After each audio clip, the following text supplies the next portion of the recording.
ನಮಸ್ತೆ ಸ್ನೇಹಿತರೆ.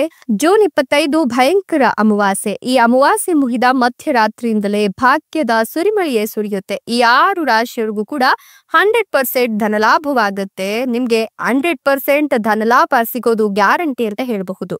ತಿರುಪತಿ ತಿಮ್ಮಪ್ಪನ ಕೃಪಾಶೀರ್ವಾದ ನಿಮ್ಮ ಮೇಲೆ ಇರಲಿದೆ. ಹಾಗಾದ್ರೆ ಆ ಅದೃಷ್ಟವಂತ ರಾಶಿಗಳು ಯಾವುವು, ಅವುಗಳಿಗೆ ಏನೆಲ್ಲ ಲಾಭ ಸಿಗುತ್ತೆ ನೋಡೋಣ. ಅದಕ್ಕಿಂತ ಮೊದಲು ತಿರುಪತಿ ತಿಮ್ಮಪ್ಪನಿಗೆ ಭಕ್ತಿಯಿಂದ ಲೈಕ್ ಕೊಟ್ಟು ಪ್ರತಿದಿನ ದಿನ ಭವಿಷ್ಯ ತಿಳಿಯಲು ನಮ್ಮ ಚಾನೆಲ್ ಅನ್ನ ಸಬ್ಸ್ಕ್ರೈಬ್ ಮಾಡಿ. ಹಾಗೆ ಬೇಗನೆ ನಮ್ಮ ವಿಡಿಯೋದ ನೋಟಿಫಿಕೇಶನ್ ಪಡೆಯಲು ಬೆಲ್ ಬಟನ್ ಕ್ಲಿಕ್ ಮಾಡಿ ಆಲ್ ಅಂತ ಕ್ಲಿಕ್ ಮಾಡ್ಕೊಳ್ಳಿ. ನಿಮ್ಮ ಜೀವನದ ಸಕಲ ಸಮಸ್ಯೆಗಳಾದಂತಹ ಸತಿಪತಿ ಕಲಹ, ಪ್ರೀತಿಯಲ್ಲಿ ಮೋಸ, ಭೂಮಿ ವಿಚಾರ, ಕೋರ್ಟ್ ಕೇಸ್, ವ್ಯಾಪಾರ, ಹಣಕಾಸಿನ ತೊಂದರೆ, ಸಾಲಬಾಧೆ, ಸ್ತ್ರೀಯರ ಗುಪ್ತ ಸಮಸ್ಯೆ, ಹೀಗೆ ಹಲವಾರು ಸಮಸ್ಯೆಗಳಿಗೆ ಶಾಶ್ವತ ಪರಿಹಾರ ಮಾಡಿಕೊಡ್ತಾರೆ. ಡಿಸ್ಪ್ಲೇ ಮೇಲೆ ಕಾಣ್ತಕ್ಕಂಥ ಗುರೂಜಿ ನಂಬರ್ಗೆ ಒಮ್ಮೆ ಕರೆ ಮಾಡಿ ನೋಡಿ. ಹೌದು, ಈ ರಾಶಿಯವರಿಗೆ ಇದೀಗ ರಾಜ ವೈಭೋಗದ ಜೀವನ ಶುರುವಾಗುತ್ತೆ ಅಂತಲೇ ಹೇಳಬಹುದು.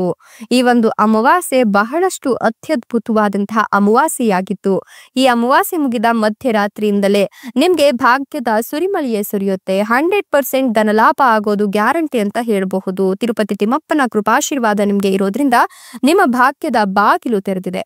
ಜೂನ್ 24, 2025 6:59 ಈ ಒಂದು ಅಮಾವಾಸ್ಯೆ ಶುರುವಾಗತ್ತೆ. ಹಿಂದಿನ ದಿನ ಈ ಅಮಾವಾಸ್ಯೆ ಶುರುವಾಗಿ ಜೂನ್ 25, 2025 ಸಾಯಂಕಾಲ 4 ಗಂಟೆಗೆ ಈ ಅಮಾವಾಸ್ಯೆ ಮುಕ್ತಾಯವಾಗುತ್ತೆ.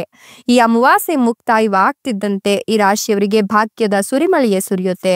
ಧನಲಾಭ ಗ್ಯಾರಂಟಿ ಅಂತ ಹೇಳಲಾಗ್ತಾ ಇದ್ದು, ಜೂನ್ 25 ಭಯಂಕರ ಅಮಾವಾಸ್ಯೆ ಮುಗಿದ ಮಧ್ಯರಾತ್ರಿಯಿಂದಲೇ 100% ಧನಲಾಭವನ್ನ ನೀವು ಕಾಣ್ತೀರಾ ಅಂತಲೇ ಹೇಳಬಹುದು.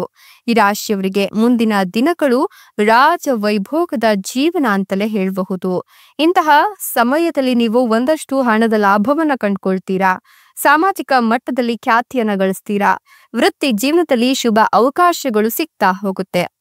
ಇನ್ನು ನಿಮ್ಮ ಜೀವನದಲ್ಲಿ ಏನಾದ್ರೂ ನಡಿಬಾರ್ದ ಘಟನೆಗಳು ನಡೆದು ಹೋಗಿದ್ರೆ, ಅದರಿಂದ ಆಚೆ ಬರೋಕ್ ಆಗ್ತಿಲ್ಲ ಅಂತ ಹೇಳ್ತಾ ಇದ್ರೆ, ಖಂಡಿತವಾಗಿಯೂ ಕೂಡ ಈ ಒಂದು ಸಂದರ್ಭದಲ್ಲಿ ಅಂತಹ ಘಟನೆಗಳು ನಿಮ್ಮ ಜೀವನದಲ್ಲಿ ದೂರ ಹೋಗ್ತವೆ. ಅವೆಲ್ಲವನ್ನ ಕೂಡ ನೀವು ಮರೆತು ನೆಮ್ಮದಿಯ ಜೀವನವನ್ನ ಕಾಣ್ತೀರಾ. ಹೀಗಾಗಿ ನಿಮ್ಗೆ ಈ ಸಮಯದಲ್ಲಿ ಉತ್ತಮ ಹೆಸರು, ಖ್ಯಾತಿ ಎಲ್ಲವೂ ಕೂಡ ಸಿಗ್ತಾ ಹೋಗುತ್ತೆ.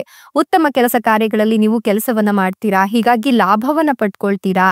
ಜೊತೆಗೆ ಉತ್ತಮ ಸಂತೋಷವನ್ನ ಕೂಡ ನೀವು ಕಾಣ್ತೀರಾ. ಐಷಾರಾಮಿ ಮತ್ತೆ ಆರಾಮದಾಯಕ ಜೀವನ ಶೈಲಿ ನಿಮ್ಮದಾಗ್ತಾ ಹೋಗುತ್ತೆ. ಇನ್ನು ನೀವು ಒಂದಷ್ಟು ಹಣವನ್ನ ಧಾರ್ಮಿಕ ಕಾರ್ಯಗಳಿಗಿರಬಹುದು, ಉದಾತ್ತ ಕಾರ್ಯಗಳಿಗಿರಬಹುದು, ಕೆಲಸ ಕಾರ್ಯಗಳಿಗಿರಬಹುದು, ಇದ್ರಲ್ಲಿ ನೀವು ತೊಡಗಿಸ್ಕೊಳ್ತೀರಾ. ಹೀಗಾಗಿ ಏಕಕಾಲದಲ್ಲಿ ಒಂದಷ್ಟು ಖರ್ಚು ಕೂಡ ಹೆಚ್ಚಾಗುತ್ತೂ ನೀವು ಲಾಭವನ್ನೇ ಕಾಣ್ತೀರಾ.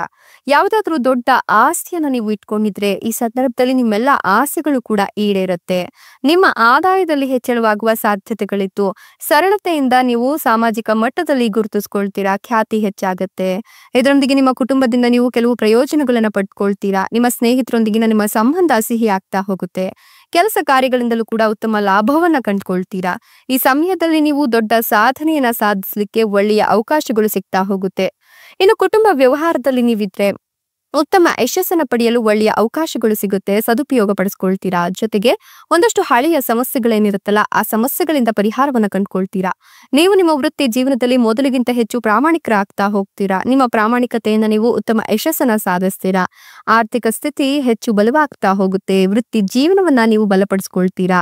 ವೈದ್ಯಕೀಯ ಕ್ಷೇತ್ರ ಆಗಿರಬಹುದು, ಸರ್ಕಾರಿ ಅಧಿಕಾರಿಗಳಾಗಿರಬಹುದು, ಮನೋರಂಜನಾ ಜಗತ್ತಿನಲ್ಲಿರ್ತಕ್ಕಂಥವ್ರಾಗಿರಬಹುದು, ಅಥವಾ ಮೀಡಿಯಾದಲ್ಲಿ ಇರ್ತಕ್ಕಂಥವ್ರಾಗಿರಬಹುದು, ಬರವಣಿಗೆ ಕ್ಷೇತ್ರದ ಇರ್ತಕ್ಕಂಥ ಜನರಿಗೆ ವಿಶೇಷ ಪ್ರಯೋಜನಗಳು ಸಿಗ್ತಾ ಹೋಗುತ್ತೆ. ವ್ಯಾಪಾರ ವರ್ಗದ ಜನರು ಈ ಒಂದು ಸಂದರ್ಭದಲ್ಲಿ ಶುಭ ಫಲಗಳನ್ನ ಪಡಿತಾರೆ. ಒಳ್ಳೆಯ ಅವಕಾಶಗಳು ಸಿಗ್ತಾ ಹೋಗುತ್ತೆ. ನೀವು ಆಧ್ಯಾತ್ಮಿಕವಾಗಿ ತುಂಬಾ ಸಕ್ರಿಯರಾಗ್ತೀರಾ. ಧಾರ್ಮಿಕ ಕೆಲಸ ಕಾರ್ಯಗಳಲ್ಲಿ ನಿಮ್ಮ ಆಸಕ್ತಿ ಹೆಚ್ಚಾಗ್ತಾ ಹೋಗುತ್ತೆ. ಇದು ನಿಮ್ಗೆ ಅದೃಷ್ಟದ ಸಮಯ ಆಗಿರೋದ್ರಿಂದ ಅದೃಷ್ಟದ ಸಂಪೂರ್ಣ ಬೆಂಬಲವನ್ನ ಪಡ್ಕೊಳ್ತೀರಾ. ಉದ್ಯೋಗ ಮತ್ತೆ ವ್ಯಾಪಾರ ವರ್ಗದ ಜನರು ಉತ್ತಮ ಲಾಭ ಗಳಿಸುವ ಅವಕಾಶವನ್ನ ಕಂಡುಕೊಳ್ತಾರೆ. ಈ ಸಮಯದಲ್ಲಿ ನೀವು ಬುದ್ಧಿವಂತಿಕೆಯಿಂದ ಕೆಲಸವನ್ನ ಮಾಡೋದ್ರಿಂದ ನಿಮ್ಮ ಆದಾಯ ಗಣನೀಯ ಪ್ರಮಾಣದಲ್ಲಿ ಹೆಚ್ಚಾಗ್ತಾ ಹೋಗುತ್ತೆ ಅಂತ ಹೇಳಿದ್ರೆ ತಪ್ಪಾಗ್ಲಿಕ್ಕಿಲ್ಲ. ಇನ್ನು ಈ ಒಂದು ಸಂದರ್ಭದಲ್ಲಿ ನೀವು ಅದೃಷ್ಟ, ಸಮೃದ್ಧಿ, ಜ್ಞಾನ, ಗೌರವ ಎಲ್ಲವನ್ನ ಕೂಡ ಪಡ್ಕೊಳ್ತೀರಾ. ಗುರು ಮತ್ತೆ ಸೂರ್ಯರ ಸಂಬಂಧ ಚೆನ್ನಾಗಿರೋದ್ರಿಂದ ನೀವು ಅನೇಕ ಪ್ರಯೋಜನಗಳನ್ನ ಈ ಸಂದರ್ಭದಲ್ಲಿ ಕಂಡುಕೊಂಡು ಹೋಗ್ತೀರಾ. ವೃತ್ತಿ ಜೀವನದಲ್ಲಿ ಶುಭ ಅವಕಾಶಗಳು ನಿಮ್ಮನ್ನ ಹುಡುಕಿಕೊಂಡು ಬರುತ್ತೆ ಅಂತ ಹೇಳಿದ್ರೆ ತಪ್ಪಾಗ್ಲಿಕ್ಕಿಲ್ಲ. ಇನ್ನೂ ಕೂಡ ಮದುವೆ ಆಗಿಲ್ಲ ಅನ್ನೋರಿಗೆ ಮದುವೆಯ ಯೋಗ ಇದೆ. ಮದುವೆಯ ವಿಚಾರದಲ್ಲಿರ್ತಕ್ಕಂಥ ಒಂದಷ್ಟು ತೊಂದರೆಗಳಿಗೆ ಪರಿಹಾರ ಅನ್ನೋದು ಸಿಗ್ತಾ ಹೋಗುತ್ತೆ. ಇನ್ನು ಈ ಒಂದು ಸಂದರ್ಭದಲ್ಲಿ ನೀವು ಸಾಕಷ್ಟು ನೆಮ್ಮದಿಯನ್ನ ಕಾಣ್ತೀರಾ. ಯಾಕಂತಂದ್ರೆ ನಿಮ್ಮ ವೈವಾಹಿಕ ಜೀವನದಲ್ಲಿನ ಒಂದಷ್ಟು ಸಮಸ್ಯೆಗಳು ದೂರವಾಗತ್ತೆ, ನೆಮ್ಮದಿಯ ವಾತಾವರಣ ಸೃಷ್ಟಿಯಾಗತ್ತೆ. ಇನ್ನು ಇದರ ಜೊತೆಗೆ ಕೆಲಸದಲ್ಲಿ ಯಶಸ್ಸನ್ನ ತೆಗೆದುಕೊಳ್ತೀರಾ. ಒಳ್ಳೆಯ ಸುದ್ದಿಗಳ ಆಗಮನದ ಸೂಚನೆ ಇರೋದ್ರಿಂದ ನೀವು ಸಾಕಷ್ಟು ಲಾಭವನ್ನೇ ಕಾಣ್ತೀರಾ. ಸಂತುಷ್ಟ ಜೀವನವನ್ನ ನಡೆಸ್ತೀರಾ. ಸಕಾರಾತ್ಮಕ ಶಕ್ತಿಯನ್ನ ಹೊಂದುತ್ತೀರಾ ಅಂತ ಹೇಳಬಹುದು. ಅದೃಷ್ಟವನ್ನ ಬದಲಾಯಿಸುವ ಸುಸಂದರ್ಭ ಇದಾಗಿದ್ದು ನಿಮ್ಮ ಜೀವನದಲ್ಲಿ ಮುಂಬರುವ ದಿನಗಳೆಲ್ಲವೂ ಕೂಡ ಸಂತೋಷ ಮತ್ತೆ ಸಮೃದ್ಧಿಯ ಸೂಚನೆಯಾಗಿರುತ್ತೆ.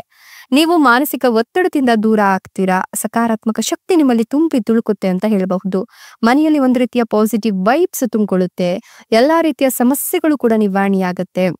ಸಮೃದ್ಧಿ, ಸಕಾರಾತ್ಮಕತೆ ಎಲ್ಲವೂ ಕೂಡ ಹೆಚ್ಚಾಗೋದ್ರಿಂದ ನೀವು ಮನೆಯಲ್ಲಿ ನೆಮ್ಮದಿಯನ್ನ ಕಾಣ್ತೀರಾ, ಸಮೃದ್ಧಿಯನ್ನ ಕಾಣ್ತೀರಾ. ವೃತ್ತಿ ಜೀವನದಲ್ಲಿ ಯಶಸ್ಸನ್ನ ತಂದ್ಕೊಡ್ತೀರಾ. ಉದ್ಯೋಗದಲ್ಲಿನ ಸಮಸ್ಯೆಗಳು ಪರಿಹಾರವಾಗಿ ಈ ಒಂದು ಸಂದರ್ಭದಲ್ಲಿ ಉನ್ನತ ಮಟ್ಟಕ್ಕೆ ಹೋಗ್ತೀರಾ. ನಿಮ್ಮ ಸಾಮಾಜಿಕ ಸಮಸ್ಯೆಗಳಾಗಿರಬಹುದು ಅಥವಾ ಕೌಟುಂಬಿಕ ಸಮಸ್ಯೆಗಳಾಗಿರಬಹುದು, ವ್ಯಾವಹಾರಿಕ ಸಮಸ್ಯೆಗಳಾಗಿರಬಹುದು, ಎಲ್ಲವೂ ಕೂಡ ಹಂತವಾಗಿ ಈ ಸಂದರ್ಭದಲ್ಲಿ ನಿವಾರಣೆ ಆಗ್ತಾ ಹೋಗುತ್ತೆ. ಮಕ್ಕಳು ವಿದ್ಯಾಭ್ಯಾಸದಲ್ಲಿ ಪ್ರಗತಿಯನ್ನ ಕಾಣ್ತಾರೆ. ಮಕ್ಕಳಿಗೆ ವಿದ್ಯಾಭ್ಯಾಸವನ್ನು ವಿದೇಶದಲ್ಲಿ ಕೊಡಿಸ್ಬೇಕು ಅನ್ನೋ ನಿಮ್ಮ ಕನಸಿಗೆ ಮತ್ತಷ್ಟು ಹಿಂಬು ಸಿಗುತ್ತೆ, ಪುಷ್ಟಿ ಸಿಗುತ್ತೆ. ಅದಕ್ಕೆ ಒಂದಷ್ಟು ಪ್ರಭಾವಿ ವ್ಯಕ್ತಿಗಳ ಸಹಕಾರ ಸಿಗುತ್ತೆ. ಮಕ್ಕಳು ಕೂಡ ಅಷ್ಟೇ ಚೆನ್ನಾಗಿ ಓದ್ತಾರೆ. ಮಕ್ಕಳು ವಿದ್ಯಾಭ್ಯಾಸದಲ್ಲಿ ಉನ್ನತ ಮಟ್ಟಕ್ಕೆ ಹೋಗೋದ್ರಿಂದ ಸಮಾಜದಲ್ಲಿ ನಿಮ್ಮ ಪ್ರಖ್ಯಾತಿ ಹೆಚ್ಚಾಗ್ತಾ ಹೋಗುತ್ತೆ. ಸಾಕಷ್ಟು ಲಾಭವನ್ನು ಕೂಡ ನೀವು ನಿರೀಕ್ಷೆ ಮಾಡಿ ಇಟ್ಕೊಳ್ಬಹುದು. ಜೊತೆಗೆ ಕುಟುಂಬದವರ ಜೊತೆಗೆ ನೀವೆಲ್ಲಾದ್ರೂ ಪ್ರಯಾಣವನ್ನ ಮಾಡಬೇಕು ಅನ್ನೋ ಆಸೆಯನ್ನ ಇಟ್ಕೊಂಡಿದ್ರೆ ಈ ಸಂದರ್ಭದಲ್ಲಿ ಅದು ಕೂಡ ಕೈಗೂಡುತ್ತೆ. ಕುಟುಂಬ ಪ್ರವಾಸವನ್ನ ಕೈಗೊಳ್ತೀರಾ. ಇನ್ನೂ ಕೂಡ ಮಕ್ಕಳಾಗಿಲ್ಲ, ಮದುವೆ ಆಗಿ ತುಂಬಾ ವರ್ಷಗಳು ಕಳೆದೋಗ್ಬಿಟ್ಟಿದೆ, ಇದನ್ನ ಸಾಕಷ್ಟು ಮಾನಸಿಕ ಕಿರಿಕಿರಿಯನ್ನ ಅನುಭವಿಸ್ಬಿಟ್ಟಿದೀವಿ ಅಂತಕ್ಕಂಥವರಿಗೆ, ಮಕ್ಕಳ ನಿರೀಕ್ಷೆಯಲ್ಲಿರ್ತಕ್ಕಂಥವರಿಗೆ ಪುತ್ರ ಸಂತಾನ ಪ್ರಾಪ್ತಿಯಾಗತ್ತೆ. ಇದರ ಜೊತೆಗೆ ಪಿತ್ರಾರ್ಜಿತ ಆಸ್ತಿಯ ಲಾಭವನ್ನ ನೀವು ಈ ಸಂದರ್ಭದಲ್ಲಿ ಕಾಣಬಹುದು. ಪಿತ್ರಾರ್ಜಿತ ಆಸ್ತಿಯ ಲಾಭಕ್ಕಾಗಿ ಸಹೋದರ ಸಹೋದರಿಯರ ನಡುವಿನ ಒಂದು ಜಗಳ, ಮನಸ್ತಾಪಗಳು ಈ ಸಂದರ್ಭದಲ್ಲಿ ದೂರವಾಗುತ್ತೆ. ಕೋರ್ಟ್ ಕಚೇರಿ ಕೆಲಸಗಳು ಕೂಡ ಮುಕ್ತವಾಗುತ್ತೆ. ಹೀಗಾಗಿ ಪಿತ್ರಾರ್ಜಿತ ಆಸ್ತಿಯ ಒಂದಷ್ಟು ಲಾಭವನ್ನ ಈ ಕ್ಷಣದಲ್ಲಿ ನೀವು ನಿರೀಕ್ಷೆ ಮಾಡಿ ಇಟ್ಕೊಳ್ಬಹುದು. ಕಾನೂನು ಆಗಿರಬಹುದು ಅಥವಾ ಕೋರ್ಟ್ ಕಚೇರಿ ಅಲೆದಾಟ ಆಗಿರಬಹುದು, ಈ ಸಂದರ್ಭದಲ್ಲಿ ಅದೆಲ್ಲವೂ ಕೂಡ ತಪ್ತಾ ಹೋಗುತ್ತೆ. ಎಲ್ಲವೂ ಸರಿ ಹೋಗುತ್ತೆ, ಮೊದಲಿಗಿಂತ ಭಿನ್ನವಾಗ್ತಾ ಹೋಗುತ್ತೆ. ಕೌಟುಂಬಿಕ ಜೀವನ ಸುಖಮಯವಾಗಿರುತ್ತೆ. ಇನ್ನು ಷೇರು ಮಾರುಕಟ್ಟೆಯಲ್ಲಿನ ಹೂಡಿಕೆ ನಿಮ್ಗೆ ಹೆಚ್ಚಿನ ನಷ್ಟವನ್ನ ಉಂಟು ಮಾಡುತ್ತೆ. ಹಾಗಾಗಿ ಷೇರು ಮಾರುಕಟ್ಟೆಯಲ್ಲಿ ಹೂಡಿಕೆಯನ್ನು ಮಾಡ್ಲಿಕ್ಕೆ ಹೋಗ್ಬೇಡಿ. ಜೊತೆಗೆ ಈ ಸಂದರ್ಭದಲ್ಲಿ ನೀವೇನಾದ್ರೂ ಬಡ್ಡಿ ವ್ಯವಹಾರ ಮಾಡ್ತಾ ಇದ್ರೆ ಅಥವಾ ಒಂದಷ್ಟು ಜನರಿಗೆ ಸಾಲವನ್ನ ಕೊಡ್ತಾ ಇದ್ರೆ ಅದರಿಂದಲೂ ಕೂಡ ಎಚ್ಚರಿಕೆಯನ್ನು ವಹಿಸಿ. ಇಲ್ಲ ಅಂತಂದ್ರೆ ಸಾಮಾಜಿಕವಾಗಿ ಆಗಿರಬಹುದು, ವೈಯಕ್ತಿಕವಾಗಿ ಆಗಿರಬಹುದು, ಮಾನನಷ್ಟ, ಧನ ನಷ್ಟ ಎಲ್ಲವೂ ಕೂಡ ಆಗುತ್ತೆ. ಹೀಗಾಗಿ ಸ್ವಲ್ಪ ಎಚ್ಚರಿಕೆಯನ್ನು ವಹಿಸಬೇಕಾಗತ್ತೆ. ಈ ಸಂದರ್ಭದಲ್ಲಿ ನೀವ್ ಏನೇ ಮಾಡಿದ್ರು ಕೂಡ ಒಂದಷ್ಟು ಜನರ ಸಲಹೆ ಸೂಚನೆಗಳನ್ನ ತೆಗೆದುಕೊಳ್ಳಿ. ಹಿರಿಯರ ಸಹಕಾರವನ್ನ ತೆಗೆದುಕೊಳ್ಳಿ. ಮನೆಯಲ್ಲಿರ್ತಕ್ಕಂಥ ಹೆಂಡತಿ ಆಗಿರಬಹುದು, ಗಂಡ ಆಗಿರಬಹುದು, ಅವರ ಮಾತನ್ನ ಕೇಳಿ ನಂತರ ಮುಂದುವರಿಯಿರಿ. ಇದೆಲ್ಲವೂ ಕೂಡ ಈ ಒಂದು ಅಮಾವಾಸ್ಯೆ ನಂತರದ ದಿನಗಳಲ್ಲಿ ಈ ಒಂದು ರಾಶಿಯವರು ಎದುರಿಸಬೇಕಾದಂತ ಒಂದಷ್ಟು ಸವಾಲುಗಳಾಗಿರಬಹುದು, ಹಾಗೆ ಲಾಭಗಳು ಆಗಿರಬಹುದು. ಇದೆಲ್ಲಾ ಸಮಸ್ಯೆಗಳನ್ನ ನಿವಾರಣೆ ಮಾಡ್ಕೊಂಡು ಮುಂದುವರೆದಿದ್ದೆ ಅದಲ್ಲಿ ಖಂಡಿತವಾಗಿಯೂ ಜಯ ನಿಮ್ದೆ. ಇಷ್ಟೆಲ್ಲ ಲಾಭವನ್ನ ಪಡಿತಿರ್ತಕ್ಕಂಥ ಅದೃಷ್ಟವಂತ 6 ರಾಶಿಗಳು ಯಾವುವು ಅಂದ್ರೆ ವೃಷಭ ರಾಶಿ, ಮೀನ ರಾಶಿ, ಮೇಷ ರಾಶಿ, ಕಟಕ ರಾಶಿ, ತುಲಾ ರಾಶಿ, ಮಿಥುನ ರಾಶಿ. ಇವುಗಳಲ್ಲಿ ನಿಮ್ಮ ರಾಶಿ ಇದ್ದರೂ ಇಲ್ಲದಿದ್ದರೂ ಓಂ ನಮೋ ತಿರುಪತಿ ತಿಮ್ಮಪ್ಪಾಯ ಅಂತ ಕಮೆಂಟ್ ಮಾಡಿ. ಧನ್ಯವಾದಗಳು.